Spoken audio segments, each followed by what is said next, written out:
Okay, and warmly welcome to our afternoon session here at Almedalen, Ship of a New Story. And we are sending live during Almedalen at Stockholm Studio House of Stories.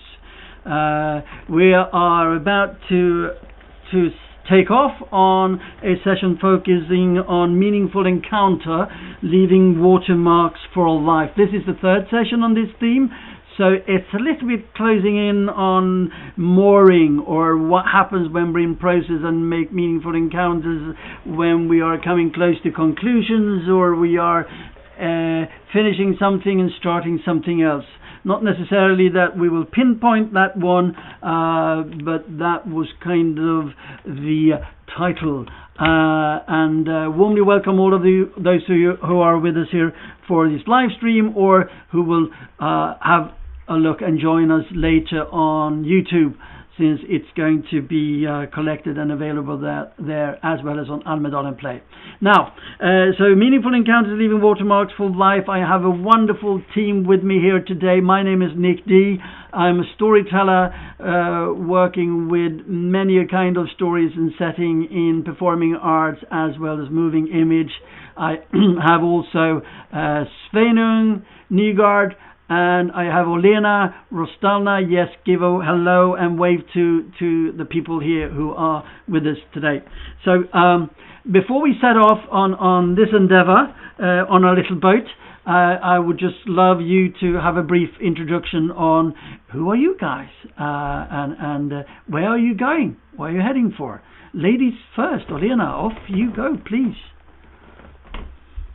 Okay, just a kind of intro.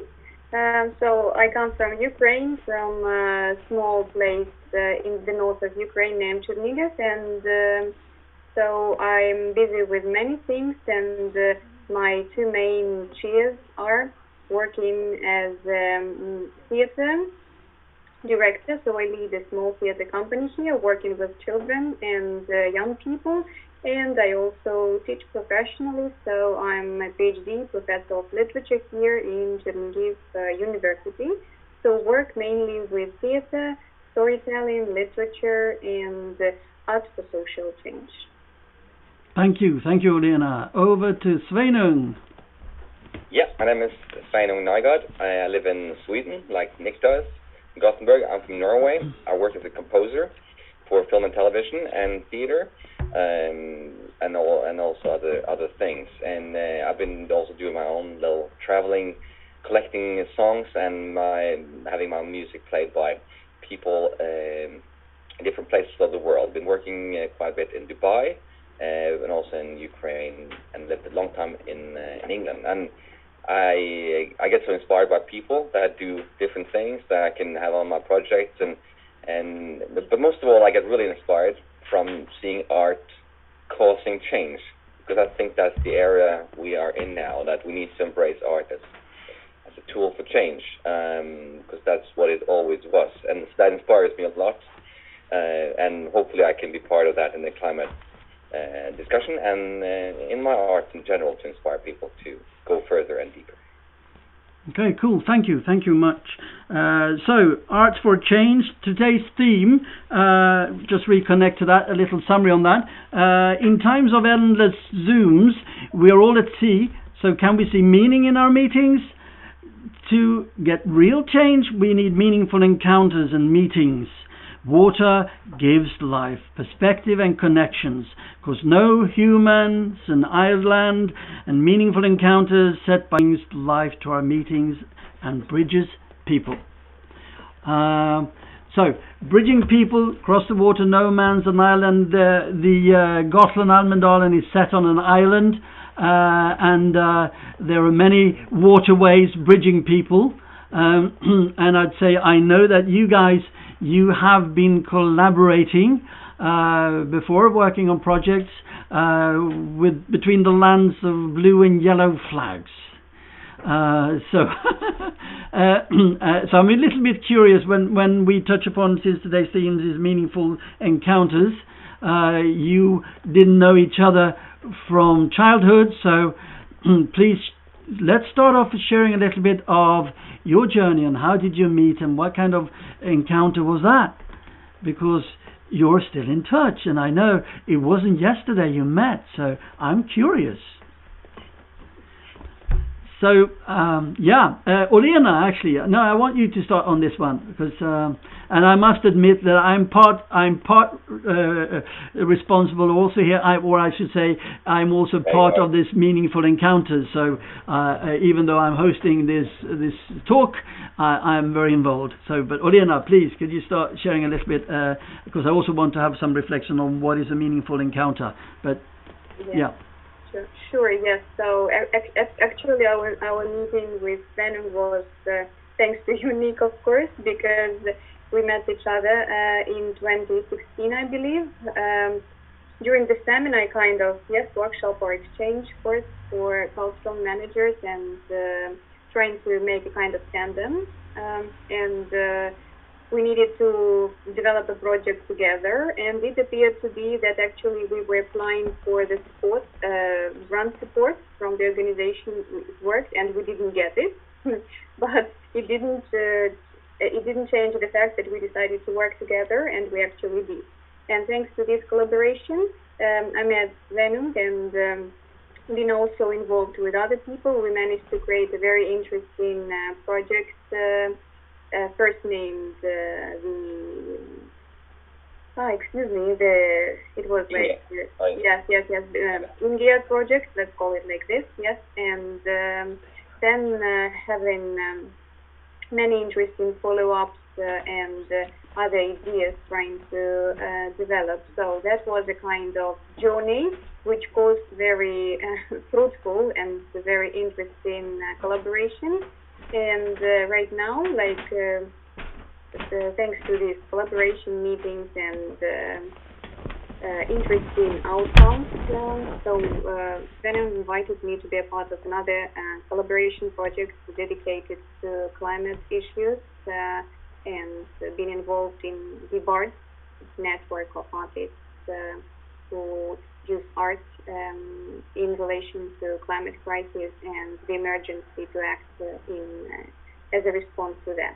So anyway, it was you again, Nick, who helped us all meet, I believe, and started this collaboration, which I absolutely adore. Okay, thank you. This is the thing, right? Because I remember this. To me, the case came out of Nick walking into my office during a film festival in Gothenburg. And he said, I'm doing this Viking project in Ukraine.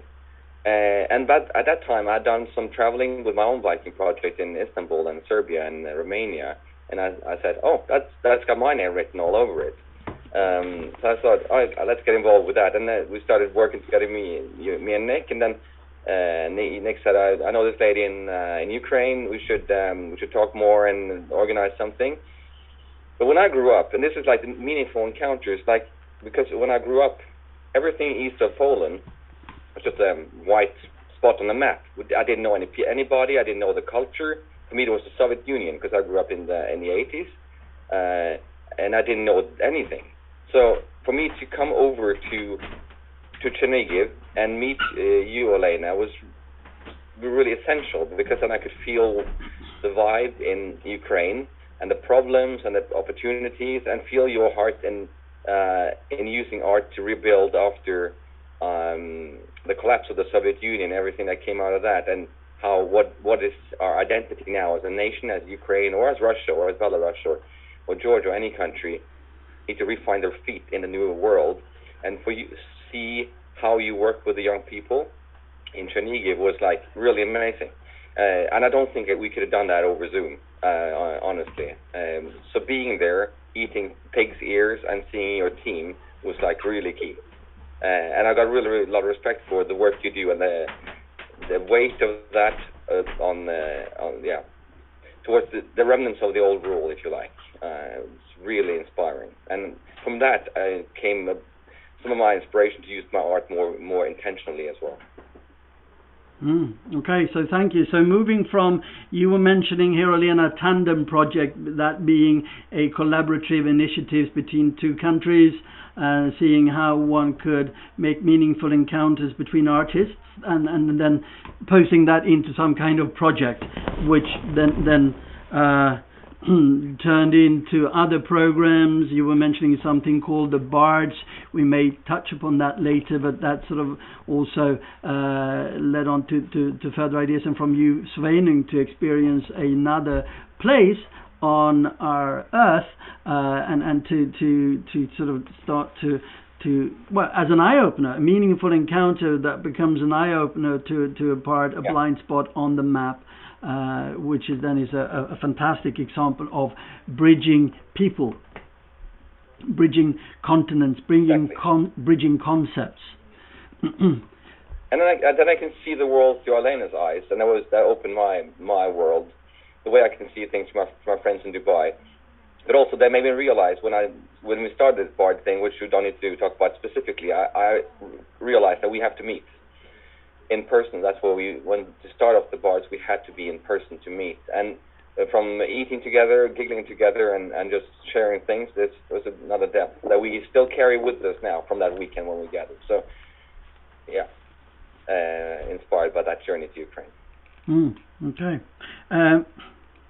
Interestingly, the project that brought you guys together, you were referring to Ingegerd, or the Anna of Novograd project, is an historical person which connects to civilization, cultures, and it dates back like 1,000 years, and this was kind of a link that links two sides of a story, potentially providing content for a third side of the story, to understand a concept which is still valid today.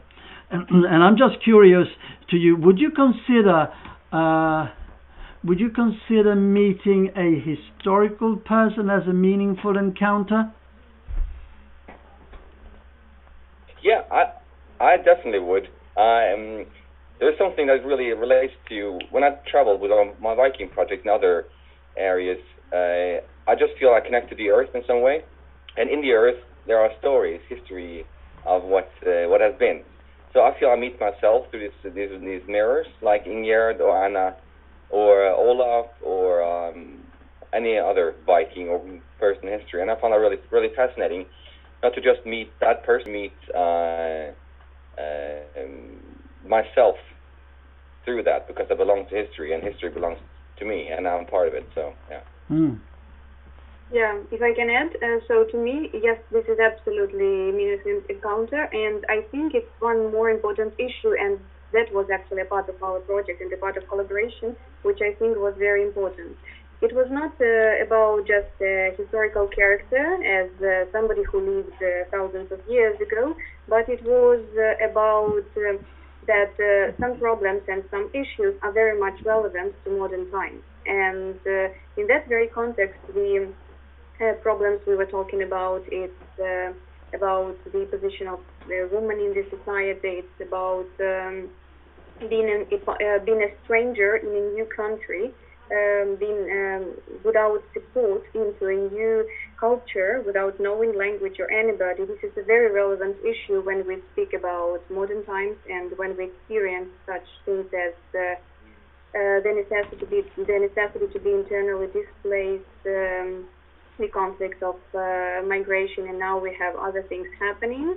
And one more something, to me, I think it was very important, the form of art which we used in that project. That was so-called discussion, which followed the performance when it was presented, or something when people had an opportunity not just to speak, but also to listen to voices of other people, and through listening, as I think that was one of the main openings for me, and this is one of the main encounters which I brought from you, Nick, and from Initiatives of Change, being a part of it, like somehow participating in different activities. That is about listening to people's stories, and this is about getting to know about them, and this is about understanding them, and as I told, I think listening is sometimes much more important than speaking.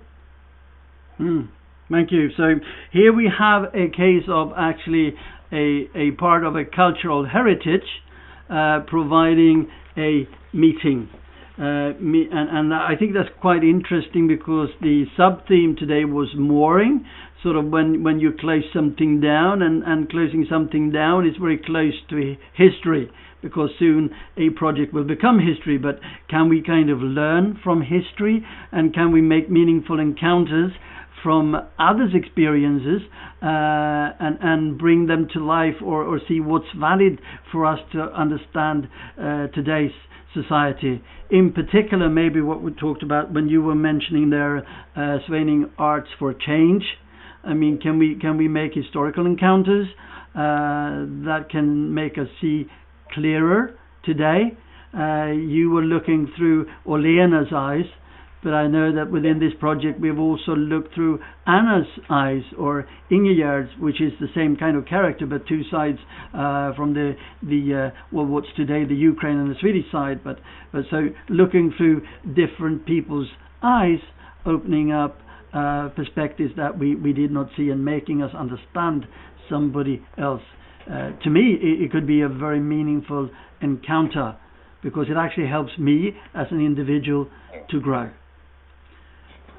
Exactly. To chip in on that, I think it comes down to honesty. So we in our society, maybe a little bit more so in Sweden and in Western Europe and in Eastern Europe, but I think the world is going towards an individualistic tendency, and that is part of that is good, because you have responsibility and you own your own choices.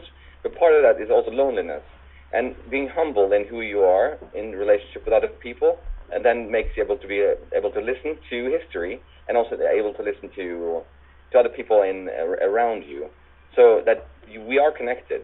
But we're not the same. I'm not the same as you, Nick, and you're not the same as Elena, and that's good. But we still have many things in common, and being honest about both our uniqueness and also our non-uniqueness is an interesting tension. So I can relate to Ingegerd and how she was married to the Prince of Kiev, even though I've never been in that era. I've never been her, but I can still relate to the process somehow. If I get let go of my own self-centeredness. Okay, cool. Thank you. Yet again, it makes me curious, if we're learning from history and we make meaningful encounters in present time, how then? Oh yes, we have some. Is this a meaningful encounter? We have another guest here in the studio. I mean, any kind of encounter is meaningful. We just need to find the common ground, and the common ground can be difficult when there's a height difference. But that can be overcome as well. Okay, that's great. And I suppose meaningful encounter is also then starting to be able to communicate with the other in one way or another. I play the guitar. The giraffe doesn't play the guitar as well, but it plays other things. It plays some different strings, treetops and other kinds of things. Now we have more things in common, right? Yeah, we do.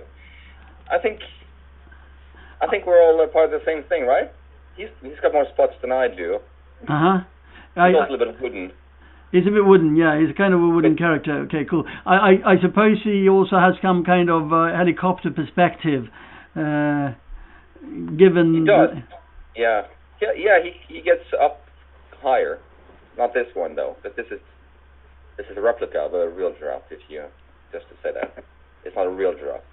Really? Okay. Well, that would depend on whom you ask, because I would say that having worked a lot with children, I could create many meaningful encounters introducing a giraffe just like that one. And isn't that an interesting thing though? We can go through symbols and we can experience reality through symbols. That's quite a deep thing. Even though this is a wooden giraffe, it can still say something about things, Africa or myself. Yeah, sure. And then also the symbol becomes part of a reality.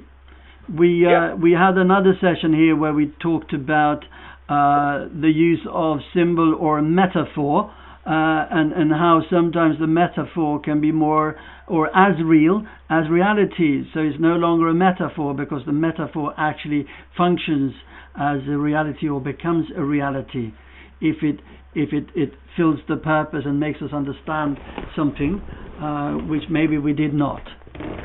Exactly. That's true. So, okay, I think it's going to be better. He's just saying bye-bye. Okay, well, we thank you to have the giraffe has actually been sought after and valid, and we appreciate that giraffe came back. So thank you for sharing that. And maybe the giraffe will have some perspectives on this, but I want to ask you guys first. So we talked about, we're looking a little bit about meaningful encounters in history.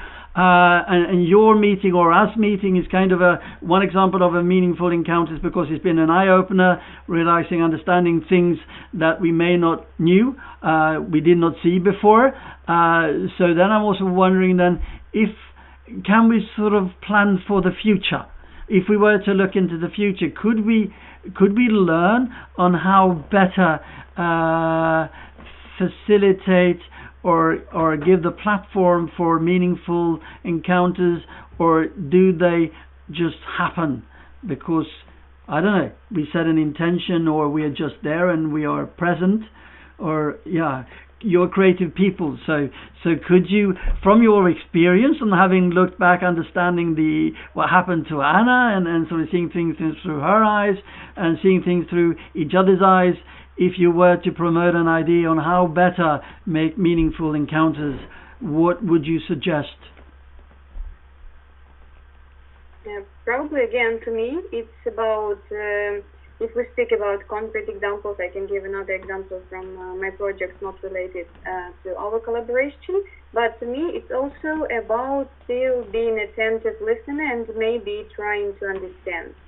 So, for example, last year I had a project with colleagues from Bulgaria and Belarus. It was about loneliness, and we started this project from the idea, which there were 4 ladies working, me and three colleagues of mine, which we had that certain groups of people are supposed to feel lonely. So right now I cannot remember where did we get this idea from. It was a very long process of developing it, but still. So, and just the idea came that we decided to work with certain groups of people, and we actually did. So we worked with elderly people, we worked with disabled people, and we worked with migrants. So, and we were collecting stories using the method of documentary theater, which was supposed to be turned into a documentary performance, but then lockdown happened and there was no more performance and we could not see each other. And we turned this into a documentary online installation. It still exists, and there was an interesting something because our original concept about this loneliness was absolutely real. Because through listening to the stories of the characters of the people we talked to, we realized how strong, how amazing, and how absolutely unbelievable people's lives can be. And it was very important also to understand that you cannot give a kind of understanding of person using your own ideas about him or her. It's about trying to walk a mile in somebody's shoes, if I give a quotation from another performance which we experienced. Yes, and I think that was absolutely important lesson or something I can suggest here. It's about getting into somebody's shoes and trying to walk. Or just it's about understanding, listening, and of course trying not to come with certain judgments at once, because then it might be ruined. So for me, this project, which was actually very nice and interesting, was a kind of very good lesson.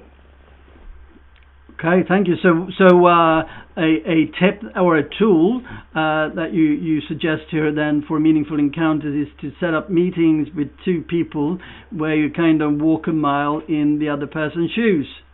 and trying to sort of find the experience and understanding the setting. What is this, and how can I understand you better? Yes. Yeah. Okay. Cool. Yes. Yeah. I do feel from when I had an experience last year, and I feel the most meaningful encounters occur when there's a risk involved. When there's risk involved, then you actually have some stakes. Then you feel what's in your heart, and then other things come up. So I had used this musician, and I found out that was probably not a good match for the project.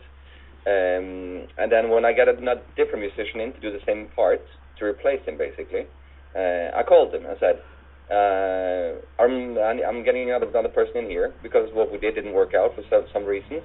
I still respect you a lot. I feel I didn't cast you well enough for this project. I feel I don't know you well enough to cast you correctly. And then he told me about his story, about what he had been doing and stuff, and he felt really respected from that conversation. And I felt I could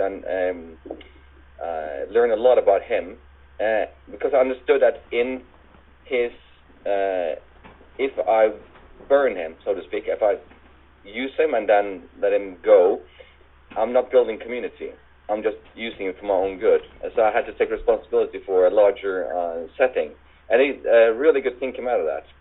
I don't think that would have happened without real risk, though. So for me, curiosity, respect, but also being in environments where things really matter makes a good bed for these kind of flower bed for these kind of things.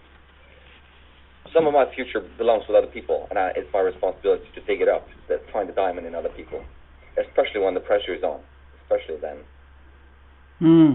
So does that mean you are seeking pressure?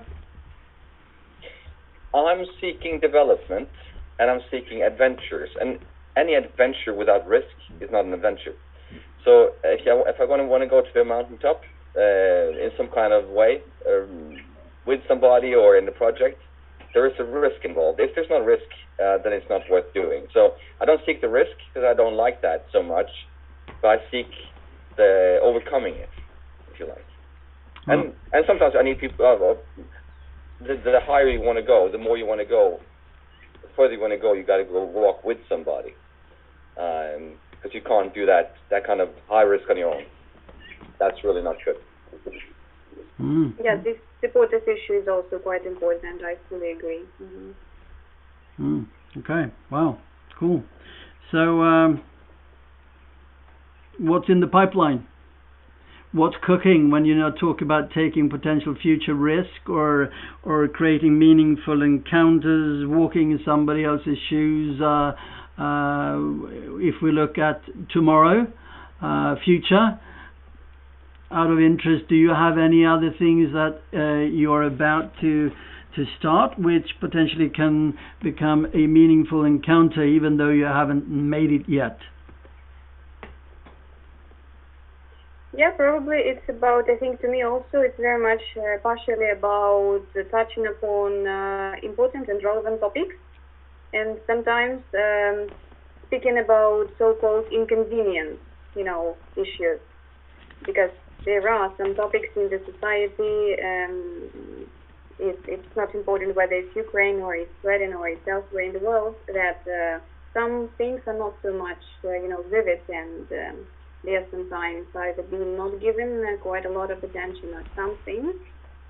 So I think to me it's a little bit about it also. And so bringing these topics or touching upon these issues, this is about future, this is about change, because this is a kind of contribution I can personally make, and I can ask other people to make, people working in my team or just who will become a part of the project or kind of process, so that this topic, whether it's work with minorities, or whether this is climate change or whatever, it can be lessened somehow, or I can just make my small contribution into what's happening here. Probably that's about it to me. Okay. So yeah, I'm seeking some more risk. Probably I want to do another travel, maybe to the Carpathians or to the Caucasus, with my Viking project and bring some songs and meet artists and musicians in one of those areas to gain some new insight into what the world looks from there, and also because I believe that meeting with through art and through storytelling is the basis of democracy, and politics comes out of that kind of fabric that's woven, and I want to be part of weaving that if I can. I don't know if I can, but I'll try. So I like to see more cultural weaving and cultural identity coming forth as part of building democracy in Sweden and Norway and anywhere, which is what I feel we need in this day and age. We need solid stories that bind us together with our uniquenesses combined for this mosaic picture that is the basis of humanity, of democracy, of life. Okay, thank you. We're getting close to the wrap of this session, and what I pick up from this is what I hear a lot is meaningful encounters contains a very strong element of an educational impact, or learning rather, learning from history, learning through seeing through somebody else's eyes, mind, soul, in order to leave a watermark, because it will actually develop myself, expand my knowledge, experience in one way or another, and often then, as you mentioned here, then training with the element of a risk in one way or another. So there's something at stake here. So it which to me is something that heightens the adrenaline, which makes us more present potentially, and to be there full on, and while doing that. Yeah, we are walking somebody else's mile. So, well, yeah, I look forward to hear more about these new journeys, and I'm hoping that we also have some policymakers and movers and shakers here with us sooner or later, who can get inspired as well to walk a mile, potentially with us or with somebody else, taking those little risks in order to expand themselves. And of course that goes for anyone, because I mean that's why I'm a great believer for the arts, and the potential of the arts, opening our eyes, making new encounters, understanding new cultures, and widen our perspective, and eventually, hopefully, even though I'm pretty short on Earth, I might, as the giraffe, get that helicopter perspective, at least for a little more than I have right now.